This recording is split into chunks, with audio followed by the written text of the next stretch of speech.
नमस्कार दोस्तों मैं हरीश रंजीत आपके समक्ष आज इसलिए हुआ हूं क्योंकि आज का ये मैसेज मेरा अपने उन हिंदू भाइयों के लिए है जो आज के समय में जिनके अंदर इतना ज़्यादा जहर भर चुका है मुसलमानों के प्रति कि वो मुसलमानों के ऊपर हो रहे अत्याचार से खुश होते हैं और कुछ तो यहाँ तक भी करने लग गए हैं। जो मैं आजकल के समाचारों में देख रहा हूँ कि कहीं पर भी अगर कोई सब्जी वाला मिलता है और उससे उसका धर्म पूछते हैं वो लोग कि भाई अपना नाम बताओ। अगर उसका नाम इस्लाम है, मोहम्मद है, जावेद है, राशिद है, तो उसका नाम पूछते ही उसको अपनी गली से निकाल देते हैं और कहते हैं तुम यहाँ सब्जी बेचने नहीं आओगे।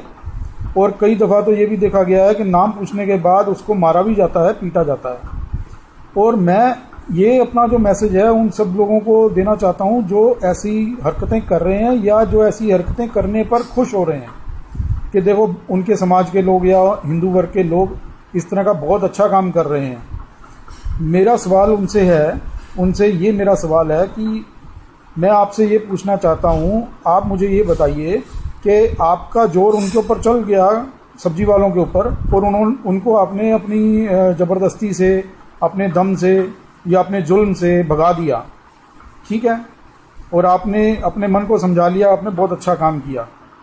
मेरे इस सवाल का आप जवाब दीजिए कि क्या आप उन दवाइयों को खाना बंद कर देंगे जिन दवाइयों की फैक्ट्रियों में मुस्लिम वर्कर काम करते हैं, या आप उस अनाज को खाना बंद कर देंगे जो अनाज मुस्लिम लोगों के खेतों से आता है आपके घरों तक, या जिनके खेतों में मुस्लिम वर्कर, मुस्लिम मजदूर काम कर रहे हैं।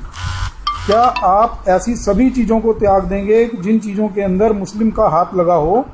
मसलन जूते बनाने की फैक्ट्री हो, कपड़े बनाने की फैक्ट्री हो, टेक्सटाइल मिल हो, कोई भी कॉस्मेटिक्स की आइटम हो, कोई भी ऐसी ज़रूरत की चीज़ें हो जो हमारी रोज़मर्रा की ज़िंदगी में काम आती हैं।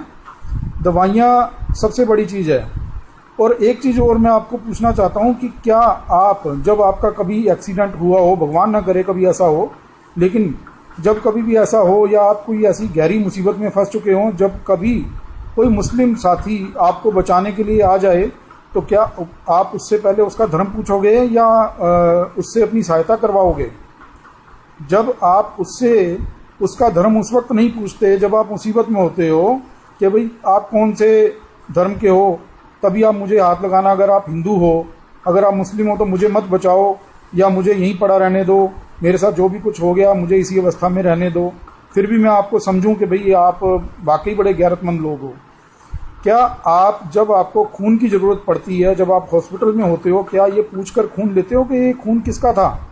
ये मुस्लिम का था, हिंदू का था, ईसाई का था, सिख का था, बुद्धिस्ट का था, जैन का था या किसी और का था? जब आप इन चीज़ों को नहीं पूछते हो उस समय, तो आप आप करना क्या चाह रहे हो? ऐसा करके क्या साबित करना चाह रहे हो आप?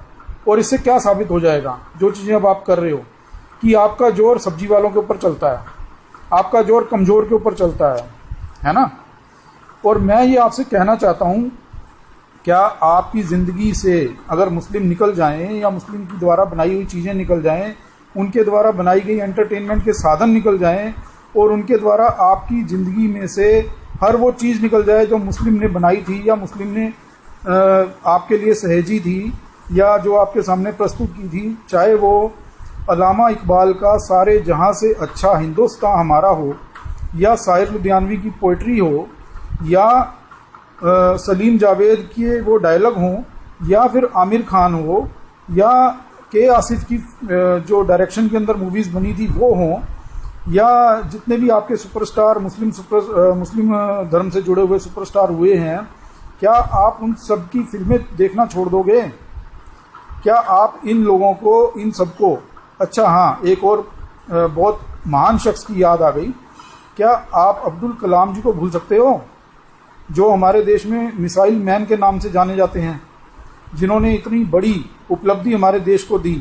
क्या आप उन तमाम मुस्लिम लोगों को भूल सकते हो कि जिनकी वजह से हिंदुस्तान बना? क्या उनके आप बलिदान को भूल जाओगे कि जिन मुस्लिम लोगों ने बलिदान दे के यहाँ पर हिंदुस्तान को आज़ाद करवाया, और जब दो मुल्क हुए, जब हमारा मुल्क तकसीम हुआ, उस वक्त जिन्होंने अपनी पहली पसंद हिंदुस्तान को बनाया कि नहीं, हम यहाँ से नहीं जाएंगे, हम इसी मिट्टी में जन्मे हैं, इसी मिट्टी में हम मरेंगे। आप क्या क्या कर लोगे, कैसे निकाल लोगे इन लोगों को अपनी जिंदगी से? नहीं निकाल सकते आप जो कार्य कर रहे हो उससे सिर्फ एक ही चीज फैलती है, जिसका नाम है नफरत। और मैंने, जहां तक मेरे को ध्यान है, मैंने किसी मुसलमान को अभी तक ये किसी सब्जी वाले का धर्म पूछते हुए नहीं देखा कि आप अगर हिंदू हो तो आप इस गली के अंदर हमारे यहाँ सब्जी मत बेचो। तो आप बहुत छोटे बन जाते हो ऐसा करके। जो कार्य आप कर रहे हो, जो हरकतें आप कर रहे हो ना, वो बहुत छोटेपन वाली हरकतें हैं जो आप कर रहे हो। कभी सोचना किन किन चीज़ों का आप त्याग कर दोगे, नहीं कर पाओगे। और अगर अपनी ज़िंदगी को उनसे अलग ही करना चाहते हो, एक बार वो दृश्य अपने जहन के अंदर सोच कर देखना कि उस वक्त का क्या सीन होने वाला है और क्या मंजर होगा। कि आप, पहली बात तो आप उनको ख़त्म नहीं कर सकते हो, और जब आप ख़त्म नहीं कर सकते हो उनको ज़्यादा से ज़्यादा यही कहोगे ना कि मुस्लिम लोगों, आप अपनी दुनिया अलग बसाओ। तो एक ही देश के अंदर मुस्लिम लोग अलग बस नहीं सकते, और अगर आप बसाना चाहोगे भी तो भी उनका आपके बिना गुजारा नहीं है और आपका उनके बिना गुजारा नहीं होगा। तो क्यों ऐसी छोटी छोटी हरकतें करके अपना तमाशा बना रहे हो दुनिया के सामने? और जो चीज़ें आप कर रहे हो उसका कभी अंजाम सोचा है? ये चीज़ें हमारे देश को कमज़ोर करती हैं और कर रही हैं। तो मेरा आप सबसे ये कहना है कि आप लोग अपने दिमाग से इस जहर को निकाल दीजिए। जो जहर कुछ मीडिया के लोगों ने, जो फिरका परस्ती पसंद करते हैं या जो किसी एजेंडे के ऊपर काम कर रहे हैं, उन लोगों ने आप लोगों के जहन में, आपके दिमाग में ये जहर भर दिया है। आप उस जहर को निकालिए और सोचिए, तसल्ली से सोचिए, तर्क से सोचिए कि जो वो चीज़ें आपको समझाते हैं या जो एक ही बात के ऊपर ज़्यादा जोर दे देकर नफरत फैलाने के वास्ते, नफरत फैलाने के लिए जो एक ही बात के ऊपर ज़्यादा जोर देते हैं ताकि आप लोग मुस्लिम वर्ग के लिए, मुस्लिम समाज के लिए गलत सोचो, तो उनकी बातों से बाहर निकलिए, बल्कि उनका त्याग कीजिए, उनको अवॉइड कीजिए, उनको इग्नोर कीजिए, उनको बाइकआउट कीजिए अपनी लाइफ में से। जब आप ऐसा करेंगे तो आपको नज़र आएगा कि ये लोग, या कोई भी, चाहे मुस्लिम हो चाहे कोई और हो, कोई भी इंसान दुनिया के अंदर इतना बुरा नहीं है जितना बुरा ये लोग साबित करने के लिए तुले हुए हैं। और जब आप वहाँ तक पहुँच जाएंगे जहाँ तक मैं चाहता हूँ आप पहुँचें, तो आपको नज़र आएगा कि हम कहाँ फंस चुके थे और कितने विकसित हम हो सकते हैं अगर हम एकता के साथ काम करें, इकट्ठे हो के काम करें। और जब हमें ज़रूरत है अपने देश को आगे बढ़ाने की, अपने पराक्रम से, अपने बुद्धि से सही दिशा में जाने की, उस वक्त के अंदर हम क्या काम कर रहे हैं? हिंदू मुस्लिम। तो मेरे भाइयों, इस चीज़ को समझो। और मैं अपनी वीडियो सिर्फ आपके लिए नहीं बना रहा हूँ कि भाई आप ही समझो, मैं मुस्लिम भाइयों को भी ये समझाना चाहता हूँ कि अगर इनकी कुछ लोगों की हरकतों की वजह से अगर आपके अंदर कुछ इस तरह की बातें नफरत वाली पैदा हो रही हों, तो मेरी वजह से प्लीज़ अपने दिमाग से वो नफरत वाली बातें निकाल दीजिए। क्योंकि कुछ चंद लोगों की वजह से पूरा समाज या पूरी उसकी कम्युनिटी या पूरा उसका धर्म गंदा नहीं होता। ठीक है, अपवाद होते हैं हर धर्म के अंदर, हर कम्युनिटी के अंदर, हर वर्ग के लोगों के अंदर अपवाद जरूर होते हैं, लेकिन वो कुछ लोग होते हैं जो कि किसी भी धर्म को रिप्रेजेंट नहीं करते। ऐसे ही आप इन लोगों को समझिए कि जो लोग मुसलमानों से नफरत करवाना सिखा रहे हैं वो अपवाद हैं।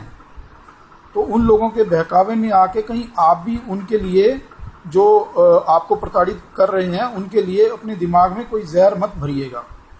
ठीक है, बस मैं इतना कहना चाहूँगा कि जो मुझे अच्छा लगा अपने देश हित में कहने के लिए वो मैंने खुल के बोल दिया है। और अपनी दिली तमन्ना आज एक और बता देता हूँ कि मुझे अच्छा लगेगा अगर हिंदू लोग, हिंदू समाज के लोग, सिख समाज के लोग और क्रिश्चियन समाज के लोग मुस्लिम लोगों से ज़्यादा मेरी इस वीडियो को शेयर करेंगे। क्योंकि मैंने देखा है जब भी मैंने ऐसी वीडियो डाली है तो सबसे ज़्यादा मुस्लिम लोग ही शेयर करते हैं। कोई मुझे वहाँ पर हिंदू शेयर करता हुआ या किसी और कम्युनिटी का लोग हैं वो मुझे शेयर करते हुए नज़र नहीं आते। फिर मुझे बहुत दुख होता है कि जो मैं समझाना चाह रहा हूँ वो चीज़ें इनकी समझ में क्यों नहीं आ रही हैं। जब आप ऐसा करेंगे, अगर मान लीजिए मैंने हिंदू वर्ग के ही कुछ लोगों की कमियां गिनवाई हैं, तो मैं चाहता हूं कि जो लोग मेरी बात को, हिंदू वर्ग के लोग समझ रहे हैं, हिंदू धर्म के लोग समझ रहे हैं, इस चीज़ को ज़्यादा से ज़्यादा फैलाएं ताकि थोड़ा सा बुद्धि का विकास हो पाए और हम दुनिया के सामने एक अच्छी मिसाल पेश कर सकें, ना कि ऐसी मिसाल पेश कर सकें कि जो सारी दुनिया हमें ये समझे कि ये बेवकूफ़ों का देश है, मूर्खों का देश है। और कहीं ना कहीं इसी मूर्खता की वजह से आज हम जूझ रहे हैं गरीबी के साथ, भुखमरी के साथ, बेरोजगारी के साथ। सो मेरे भाइयों, जो असली रास्ता है उस पर आ जाइए, मेरे इस आह्वान को स्वीकार कीजिए। मैं बेनती कर रहा हूँ, प्रार्थना कर रहा हूँ, अर्ज कर रहा हूँ आप सभी से, और उम्मीद है कि आप इस अपने भाई की प्रार्थना को स्वीकार करेंगे।